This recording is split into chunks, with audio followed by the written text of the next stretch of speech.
Sveiki, esu gydytoja odontologė, specializuojasi estetinio plombavimo ir sąkandžio kėlimo srityse. Noriu pakalbėti apie sąkandžio kėlimą. Natūralu, kad gyvenimui bėgant dantis po truputį dyla.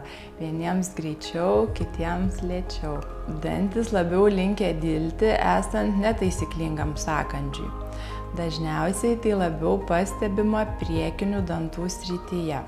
Priekinių dantų kandamieji kraštai nudyla skersai, netolygiai, gali pradėti skilinėti, trupėti. Ne visada sąkandis leidžia atstatyti nudilusius priekinius dantis. Apžiūrėjus pacientą matome, kad nugręžti yra ne tik priekiniai dantis, tačiau ir šoniniai. Tiesiog toks nudilimas krūminių dantų srityje pačiam žmogui nebūna taip pastebimas.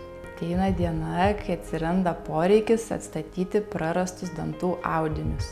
Toks gydymas turi būti kompleksinis, kadangi mes susiduriame ne tik su dantų audinių mažesniu ar didesniu netekimu, bet ir su apatinio žandikaulio pakitusia padėtimi, dantų lankų plokštumų deformacija.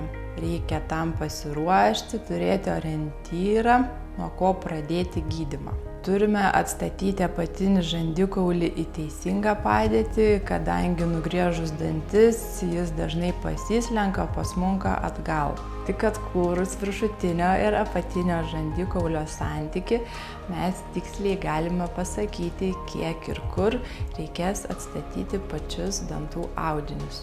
Dantų technikas iš vaško sumodeliuoja trūkstamus dantų audinius, įvertinus nudilimo laipsnį sprendžiame, kaip nudilimus atstatysime. Ar plombomis, ar jau bus reikalingas mikroprotezavimas, o kartais ir kai kurių dantų protezavimas vainikėliais.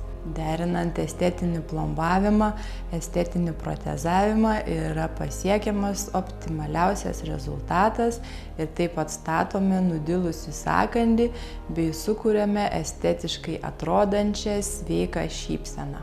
Nepamirškite profilaktiškai lankytis pas odontologą, kad laiku būtų pastebėtas dantų nudilimas.